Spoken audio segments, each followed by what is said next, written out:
अग्निवीर जैसा योजना, गांव गरीब का बच्चा जो कि देश सेवा करने के लिए 4-4 बजे उठ के दौड़ता था, कहीं नहीं दिखता है मोदी जी, कोई नहीं बनना चाहता है आपका अग्निवीर। आप नहीं बता सकते हैं कि देश में बेरोजगारी अपने चरम पे है। जिस विद्यार्थियों से आप लोगों ने करोड़ों करोड़ रुपए कमाया है, पिछड़े राज्यों में यहाँ के पर कैपिटा इनकम सबसे लो है। यहाँ पर सरकारी नौकरी सबसे पहले अग्निवीर योजना को खत्म करें। वो सरकार जो कहता है कि 30 लाख जो हमारा खाली सीट पड़ा हुआ उसको भरेंगे, उसके फेवर में आप एक वीडियो नहीं बना सकते। क्यों? क्योंकि आपको लगता है कि वीडियो बनाएंगे तो आप ऑफिसी हो जाएंगे। बच्चों के बारे में सोचें, उनके परिवार वालों के बारे में सोचें। बिहार में कुछ नमस्कार, आपको मेरी इस वीडियो से किसी को अच्छा लगे खराब लगे मुझे उसका तनिक भी फिक्र नहीं है, लेकिन मुझे फिक्र उन करोड़ों लाखों बच्चों का है जो पिछले 10 सालों से लगातार मेहनत करते आ रहे हैं और वैकेंसी नहीं आने के कारण आज वो कहीं के नहीं है, ना घर के हैं ना घाट के हैं, और उनका 10 साल समय निकल गया है। और मुझे गुस्सा उन विद्यार्थियों पे, सरकार से भी ज्यादा उन शिक्षकों पे आ रहा है जो पिछले 10 सालों से उन विद्यार्थियों से कमा रहे थे, लेकिन चुनाव के समय जब बच्चों को अवेयर करने की बात आ रही थी, बच्चों को बताने की बात आ रही थी कि अपने खुल के अपने बच्चों के साथ खड़े होने की बात आ रही थी, तो आज वो चुप बैठे हुए हैं। सत्ता के डर से चुप बैठना, इस तरह की बुजदिली कम से कम शिक्षक को शोभा नहीं देता है। शिक्षक बहुत बुद्धिजीवी वर्ग होता है, वो समाज को बदलने का मादा रखता है। समाज को बदलने वाले आप क्यों चुप बैठे हुए हैं? भारतीय संस्कृति में शिक्षक का महत्व, गुरु का महत्व सबसे बड़ा है। गुरु रे ब्रह्मा गुरु रे विष्णु गुरुदेव महेश्वर गुरु साक्षात पर ब्रह्मा तस्मै श्री गुरुवे नमः। जिस देश में गुरु का इतना सम्मान है, अगर वहां के देश के गुरु भी अगर गुरु घंटाल बन जाएंगे तो फिर इस देश का भला करने कोई नहीं कर सकता है। मैं भारत के तमाम उन शिक्षकों से मैं प्रार्थना करता हूं कि चुनाव का अब आखिरी फेज चल रहा है। आप अभी तक आपको मैं देखता आ रहा था कि कोई तो होगा, कोई तो आके बोलेगा, तो क्या हुआ कि कुछ शिक्षक निकल के आए और ऊपर से वो चापलूसी कर रहे हैं, सत्ता की चापलूसी करते हैं। आप नहीं बता सकते हैं कि देश में बेरोजगारी अपने चरम पे है। जिस विद्यार्थियों से आप लोगों ने करोड़ों करोड़ रुपया कमाया है, आज एक राहुल गांधी आके कहता है कि 4 जून को जब मेरी सरकार बनेगी तो सबसे पहले मैं बेरोजगारी हटाऊंगा, 30 लाख जो वैकेंसी जो खाली पड़ी है उसको भरूंगा। कमाएगा कौन? राहुल गांधी, आप। लेकिन चुप्पी कौन साधा हुआ है? आप। फायदा किसको होने वाला है? आपको। रिक्वेस्ट करते हैं भारत के उन तमाम शिक्षकों से कि आप सुनते आ रहे होंगे गोदी मीडिया, लेकिन यदि आप सत्ता के पक्ष में, सत्ता के साथ खड़े होंगे तो हो सकता है कि गोदी शिक्षक भी टर्म नया आ जाए। रिक्वेस्ट करता हूं अपने देश के उन तमाम महान शिक्षकों से जिनका फैन बेस बहुत बड़ा है, जो एक कोई वीडियो बनाते हैं तो उसको 10-10 लाख 20-20 लाख सुनते हैं, लेकिन नहीं, वो अपने कोर्स बेचने के लिए डिजिटल क्रांति, भारत में इतने बड़ा क्रांति, ऐसा क्रांति दिखाते हैं। क्यों? कमाने के लिए। जब वैकेंसी नहीं आएगा तो क्रांति किसको दिखाइएगा? उन बच्चों के हित के बारे में सोचिए। लोग कहते हैं केवल सरकारी नौकरी, सरकारी नौकरी कौन करना चाहता है जनाब? बिहार में और यूपी में क्या है? बिहार में यूपी में क्या बा? दिल्ली में मोदी बाड़े, अब बिहार में यूपी में क्या बा? बिहार और यूपी में यदि गुजरात, महाराष्ट्र, दिल्ली जैसे आईपीओज रहती, बड़ी बड़ी कंपनियां रहती तो हमारे बहुत सारे बच्चे वहां काम करते। लेकिन पता है, हम सबसे पिछड़े राज्यों में से एक है। यहाँ के पर कैपिटा इनकम सबसे लो है। यहाँ बच्चे सरकारी नौकरी में पढ़ते हैं, कैसे करके इंटर करते हैं और घर से कुछ महज अनाज को बेच के पैसा लेके पटना जैसी जगह पे, इलाहाबाद जैसी जगह पे जाते हैं, ट्यूशन पढ़ाते हैं और पढ़ते हैं इस आस में कि सरकारी रिक्तियां आएंगी, हम फॉर्म भरेंगे, एग्जाम देंगे और एग्जाम भर के अपने पुरुषार्थ के दम पे नौकरी लेंगे। लेकिन जब वैकेंसी भी नहीं आती, जब 5696, शर्म आता है मोदी जी।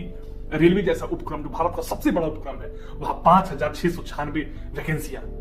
अग्निवीर जैसा योजना, गांव गरीब का बच्चा जो कि देश सेवा करने के लिए 4-4 बजे उठ के दौड़ता था, कहीं नहीं दिखता है मोदी जी, कोई नहीं बनना चाहता है आपका अग्निवीर।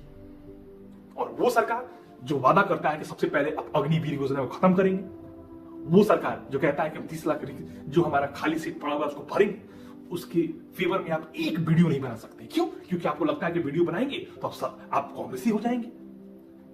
ना आप कांग्रेसी होंगे, आप देश के नागरिक हैं। और आप जिस पद पे बैठे हुए हैं, शिक्षक ऐसा पद है जिस पद का काम होता है रास्ता दिखाना, मार्ग दिखाना, और अपने बच्चों को मार्ग दिखा सकता है। ये आप एक शिक्षक के पहले एक देश के नागरिक हैं। हम विगत पिछले 10 सालों से देख रहे हैं लड़कों की वो स्थिति, क्योंकि मैं भी उसी प्रोफेशन से हूं, तभी तो मुझे वीडियो बनाना पड़ा। लेकिन मेरा चैनल बहुत छोटा है, मेरा परिवार बहुत छोटा है, मैं आ भी नहीं रहा था यूट्यूब पे। लेकिन जब देख रहा हूं कि बड़े बड़े लोग चुप बैठे हुए हैं, तो मैं जितना मेरा औकात है उसी औकात से मैं आप लोगों के बीच आ रहा हूं। मुझे बहुत दुख होता है जब विद्यार्थी आते हैं पढ़ने के लिए, सर पैसे नहीं दे पाएंगे। और आप लोग तो करोड़ों करोड़ रुपए कमाए, उन बच्चों के बारे में सोचिए, उनके परिवार वालों के बारे में सोचिए। बिहार यूपी में कुछ नहीं है, बस वो रोजगार के लिए ललायित रहते हैं कि वो वैकेंसीज आएंगे, फॉर्म भरेंगे, नौकरी लेंगे। आप सभी गुरुओं से अगर मेरी बातों से बुरा लगा है तो मैं हाथ जोड़ के माफी मांगता हूं, लेकिन प्लीज बच्चों के हित के लिए आवाज उठाइए, क्योंकि भारत में बेरोजगारी अपने चरम पे है। और मोदी जी एक स्पीच नहीं बोलते, ऊपर से मोदी जी के भाषण को सुनिए, आपका खून खौल जाएगा अगर आप शिक्षक हैं तो। 5 करोड़ लोगों को रोजगार दिया। हमारी सरकार के प्रयासों से आज देश में गरीबी तेजी से कम हो रही है। भारत में गरीबी से बाहर निकलकर एक नियो मिडिल क्लास, नए मध्यम वर्ग का सृजन हो रहा है। उनका कहना है कि जो रोड बनाते हैं, जो कारपेंटरी करते हैं, जो सब्जी बेचते हैं, मोदी जी वो सब काम करने के लिए फिर सरकार में आपका आना जरूरी नहीं है। वहां कोई भी व्यक्ति रहेगा, सरकार में आप प्रधानमंत्री नहीं भी रहेंगे तब भी वो देश चलेगा।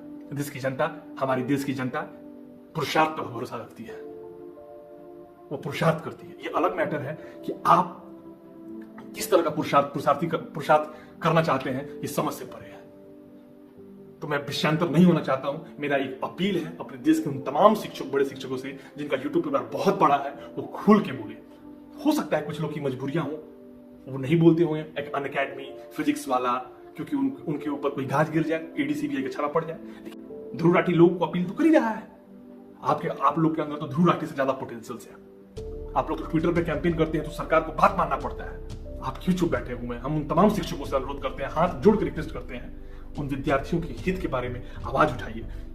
अंतिम चरण में चुनाव चल रहा है, थोड़ा सा हम आप सब शिक्षक मिलकर जोड़ लगा देंगे, हो सकता है बहुत सारी युवाओं का भविष्य बदल जाए और देश में रोजगार के बारे में बात होने लगे। वरना मोदी जी आएंगे स्क्रिप्टेड में, लोग पूछेंगे तो बोलेंगे कि भारत में बेरोजगारी तो है ही नहीं। लोग सब्जी बेच रहे हैं, लोग जोमेटो पे खाना पहुंचा रहे हैं, लोग स्विगी में खाना, ओला उबर की गाड़ी चला रहे हैं। तो उनका तो अर्थव्यवस्था का उनका काका वही जानते हैं, और निर्मला सीतारमण दोनों लोग एक ही जगह से पढ़े हुए हैं, उन लोग का ज्ञान उसके सामने हम नमस्कार करते हैं। लेकिन आप सभी शिक्षकों से मेरा अनुरोध है कि एक बार विद्यार्थियों के हितों के बारे में सोचिए कि पिछले 10 सालों से क्या मोदी सरकार ने विद्यार्थियों को ठगा नहीं है? अगर विद्यार्थियों को ठगा है तो आप लोग उन विद्यार्थियों के हित में वीडियो बनाइए, उनसे अपील कीजिए कि इस बार का चुनाव सिर्फ और सिर्फ रोजगार के नाम पे बच्चे वोट करें, और उनके परिवार के लोग से भी अपील करें, हर पेपर लीक। आप बताइए, अभी चुनाव चल रहा है और चुनाव होते होते पता चले कि ईवीएम लीक हो गया, चुनाव कैंसिल हो जाए, कैसा लगता है? आप चुनाव जीत जाए, कोई सुप्रीम कोर्ट में अपील कर दे, यहाँ बच्चे एग्जाम देते हैं, एग्जाम का पेपर लीक हो जाता है, प्रोटेस्ट करते हैं, डंडा खाते हैं, एक प्रक्रिया को पूरा करने में 2-3 साल लगता है, और पता चलता है कि फिर सुप्रीम कोर्ट में कोई अर्जी दाखिल किया है और 3 साल तक लंबित रहता है। क्या अगर चुनाव प्रक्रिया अगर इसी तरीके से लंबित रहे तो नेता लोग, मोदी जी को तसल्ली हो जाएगी? नहीं होगी ना। उसी तरीके विद्यार्थियों के दर्द को समझिए, मोदी जी विद्यार्थियों के दर्द को समझिए। आपसे मेरा अनुरोध है कि आप भी रोजगार के बारे में मोदी जी कुछ बोलें, और देश के तमाम शिक्षकों से मैं आग्रह करता हूं कि एक बार विद्यार्थियों के हित में वीडियो जरूर बनाएं। और मेरी किसी बातों से बुरा लगा हो तो मुझे माफ कीजिएगा। नमस्कार, जय हिंद।